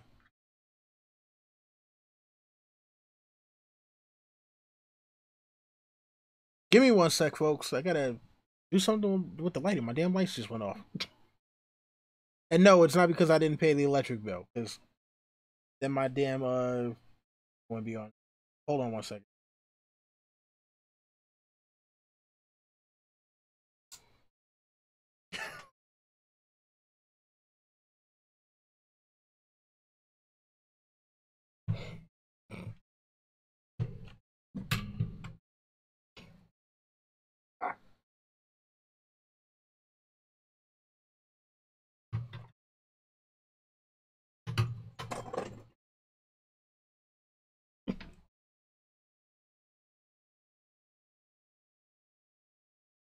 Okay, so yeah, not using that light ever again. I bought a new lighting setup, and apparently the battery does not last as long as I thought it did. I thought the battery would have lasted for 4 or 5 hours.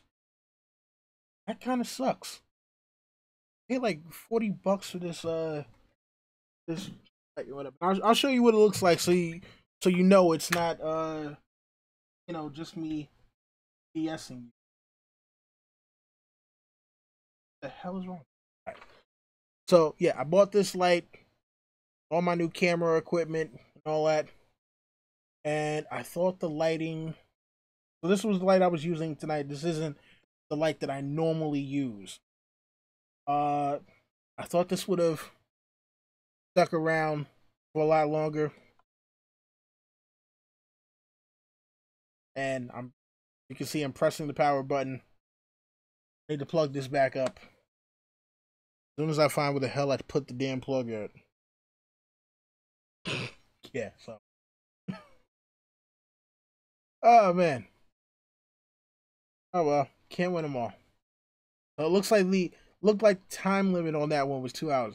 That shocked the shit out of me because I'm sitting here like, all right, and the next thing I'm like, the hell?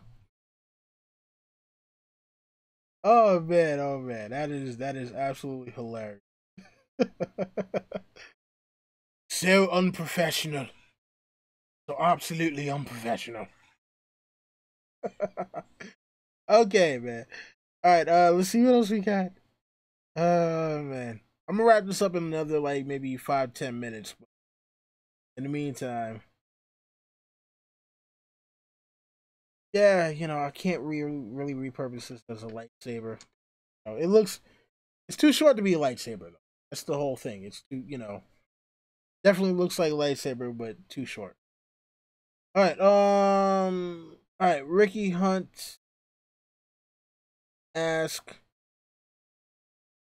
Hold on, hold on.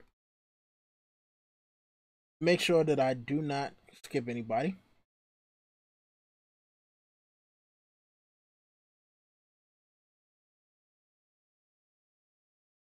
All right, yeah, Wesley Mansbridge ask, where is Gendry in the most recent episode? Is he at the wall? I would imagine he's probably at the wall recovering from his 500-mile run. And if you're wondering why I'm saying 500-mile run, um do yourself a favor. Look at the map of Westeros, especially north of the wall. Look where Eastwatch by the Sea is, and then look at where there are mountains above the wall. That's why I'm saying 500-mile run at minimum. He's at the wall recovering like crazy right now. But then again, no, you know what? He may have gotten taken back to Dragonstone to recover. Because with the way that the wall collapsed with the whole Night King situation happening. Um, yeah, I mean he probably would be dead. From that wall collapsing. He's probably at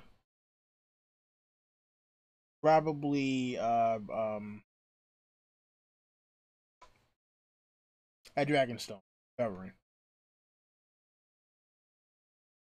Okay, let's see here. Ricky Hunt asks, will we ever see Old Nan again? Is she alive in the books? We haven't heard from her since Ramsay burnt Winterfell. You know what?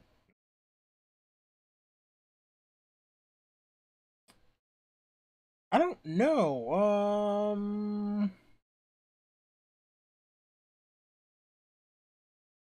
You know what? We're not gonna see her again in the show because the actress. I mean, not that they haven't replaced actors or actresses before, but I do know that the actress who played Old Nan died like first season. Uh, but as far as in the books, you know what? They haven't mentioned her. Yeah, George has not mentioned her whatsoever, which is kind of shocking because normally he doesn't leave loose ends like. So, I mean, it is possible that we see Old Nan one last time. I'm pretty sure she has one last bit of wisdom to impart. Um, yeah, just like AU just said, she taken to the Dreadfort. Have not been to the Dreadfort. I think that we need to go to the Dreadfort before the end of the story. So yeah, we could see Old Nan one last.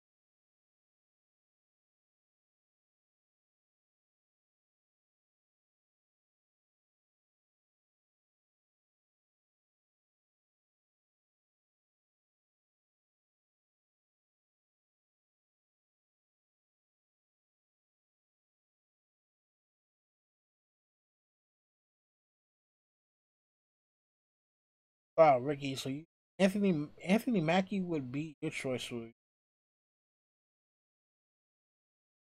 interesting.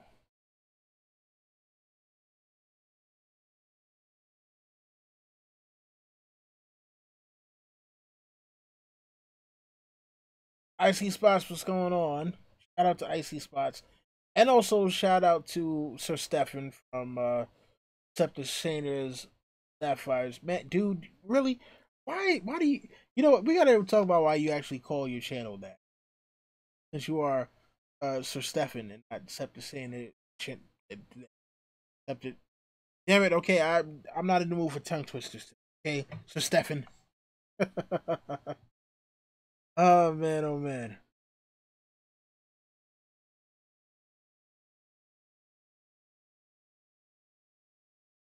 You know what, Ricky? I'm surprised that Gendry did not die from a heart attack after that run. My damn self. You know, for those of you who know about the Battle of Marathon, um, Greeks versus the Persians, the Athenians specifically, I believe, or whatever. The point is, look, you had the city of Marathon.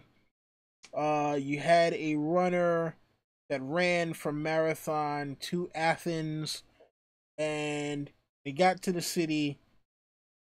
He, shouted victory in ancient Greek, which was Nike. So, for those of you who do not know what Nike means, wearing the sneakers all your life and had no idea what the hell Nike means, Nike is Greek for victory. And after he said that, he collapsed and died of a heart attack. And it is 26 miles from Marathon to Athens, and that is why a marathon is called a marathon.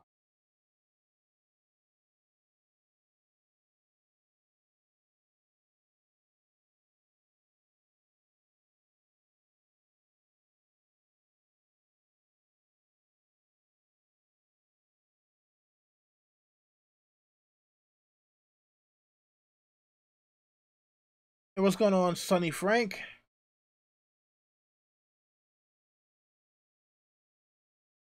All right, we got Annie. Huh,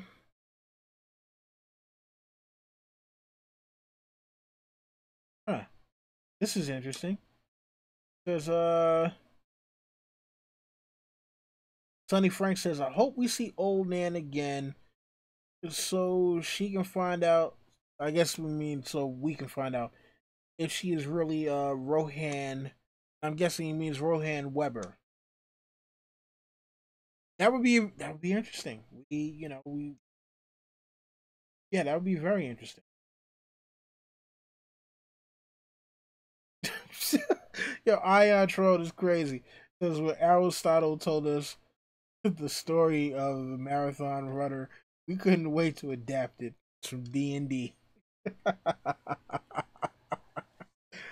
Oh my god, it's absolutely hilarious. Let's see here. All right, so Kat asking, and this is for anyone in the chat, I'm guessing. Anyone think Gendry may die in the show, or does he get a good ending, or at least a shot at a better life? Um, I'm imagining that he gets a shot at a better life. I don't think that he is going to die. I mean, like, what's the point of bringing him back, having him with the cool hammer, you know, um, just to wind up dying, towards the end? No, I think he's gonna wind up living. Wow, this is a much wider. Imagine this.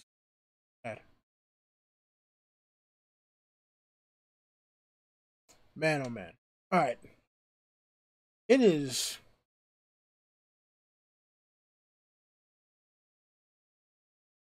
All right, so Wesley Mansbridge. All right, so I'm gonna do this question and maybe one more question, and uh, then I'm out of here.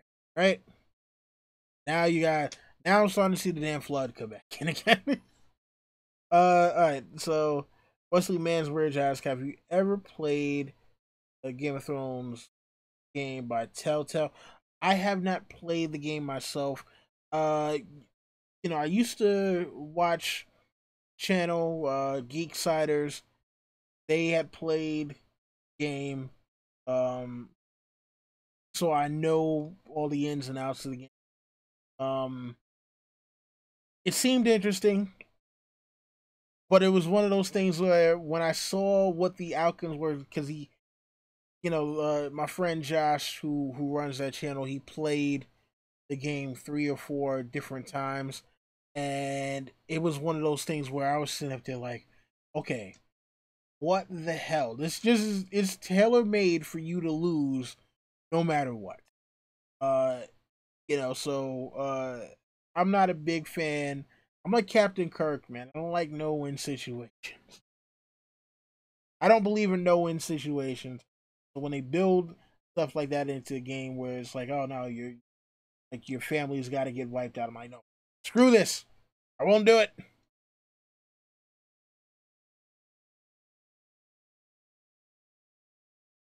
All right, Ricky Hunt asks, do you think Mance Raider is hiding beneath crypts? Um, no, I don't think he's hiding beneath the crypts because he kept on asking Theon, or at least kept on having the spearwives with him ask where the hell the damn crypts were. So no, I don't think he's hiding beneath the crypts because I don't think he knows how to get to him. Which is it's kind of messed up, man. It's kind of messed up. Let's see. Ion Tron asks, recommendations of TV shows that are flying under the radar. Um, under the here's the thing. I don't know if these shows are flying under the radar, but they are shows that I like. So for one, Better Call Saul, which season 3 should be coming back pretty soon. Uh, Voltron, legendary defender. I'm old school. I love Voltron in every iteration. Netflix is doing their own version of Voltron, and to me, it is an awesome take on it. Um,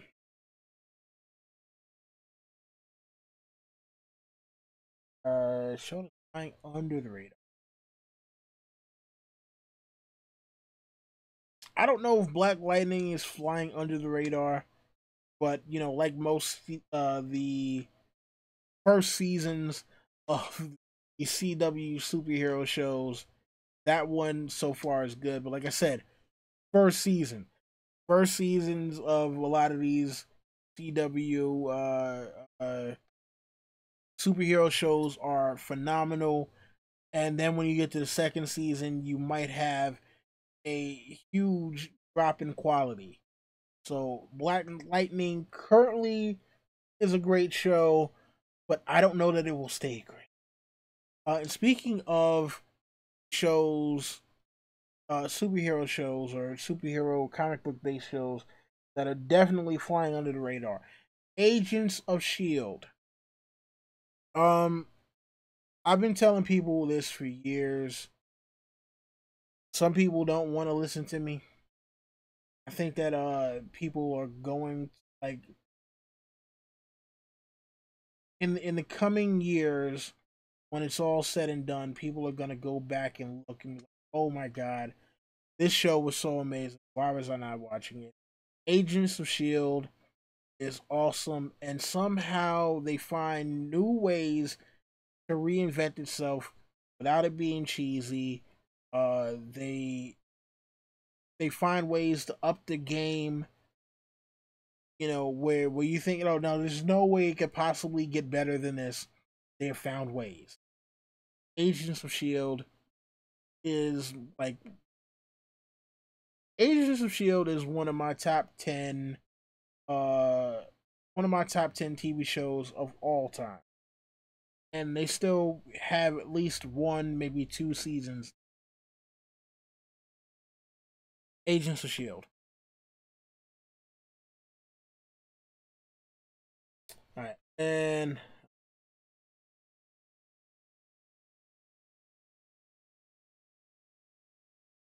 yeah, Ion. Listen, Agents of Shield season one did not get off to a great start.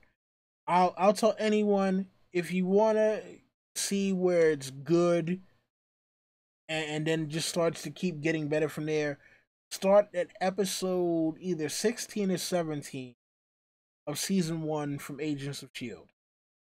Start from there and go forward, and you'll be amazed.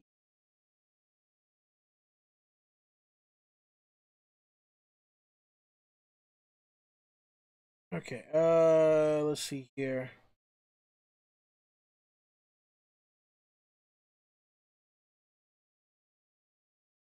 Does the cat ask if I think I'm guessing Mance Raider or no, I guess you no, you're talking about Gendry, Cripples, Bastards, and Broken Things. I've never heard of a Cripples, Bastards, and Broken Things theory. I'd have to look that up to tell you whether or not I think Gendry fits into that theory. All right, I'm gonna run down these last few questions, and then I'm gonna get out of here. All right, we're over 2 hours. This is around the time last time where it started to get fuzzy on me and started to do weird things. I don't want that happening. I'm just like, all right, I gotta go. Just shut the damn thing off. All right, all right. So, Ricky Hunt asked, will we see those kings of winter who had the iron sword stolen as whites, or right, with the iron no longer holding their souls? Um, could be, could be. Um,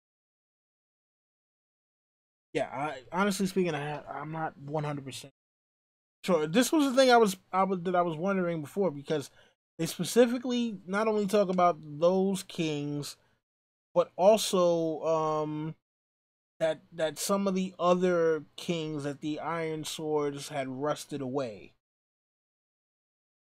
So that could be a thing where all of the kings of winter who the swords, were on their laps that have rusted away, or the swords have been stolen, could rise again fights. That was definitely a thought I had. We'll see.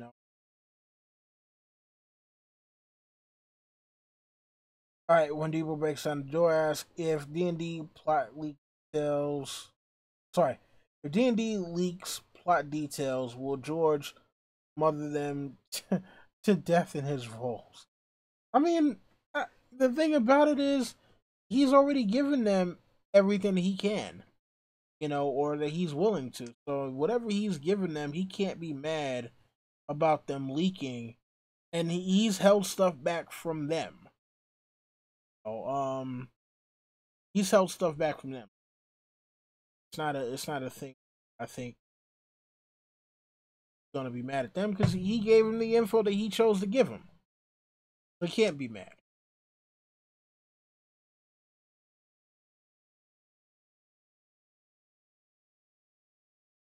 Let's see here.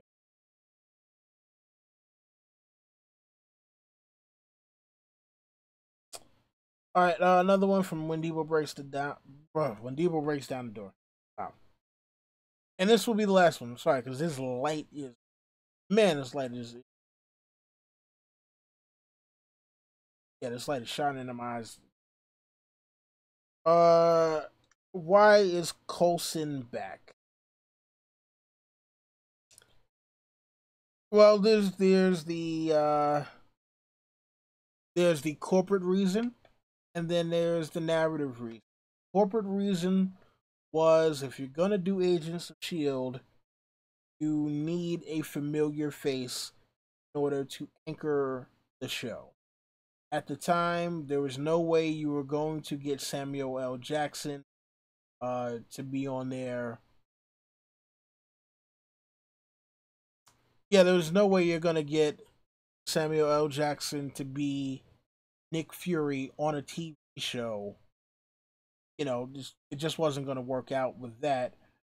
Kobe Smulders at the time wouldn't have been able to do Maria Hill because she was still filming How I Met Your Mother.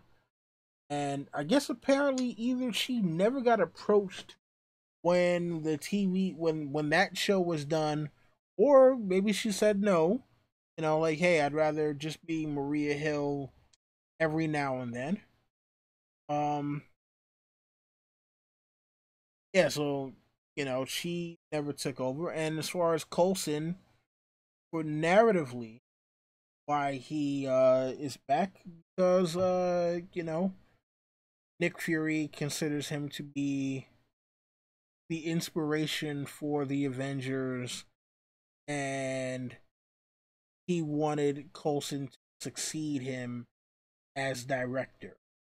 So that's why Coulson back narratively, because he was that important to Nick Fury, and he was that important to Shield. Question is, where the hell is Nick Fury right now? that is the question you gotta ask. Where the hell is Nick Fury at right now? Because Nick Fury hasn't been around in a couple of movies. So, all right. Oh man. Uh, yeah. So, let's see. Marilyn Bentley says, according to theory, the characters who fit the crippled bastards and broken things description maybe 5 end. Oh, okay. I mean, could be. Could be. I have a special place in my heart for cripples, bastards, and broken things. All right.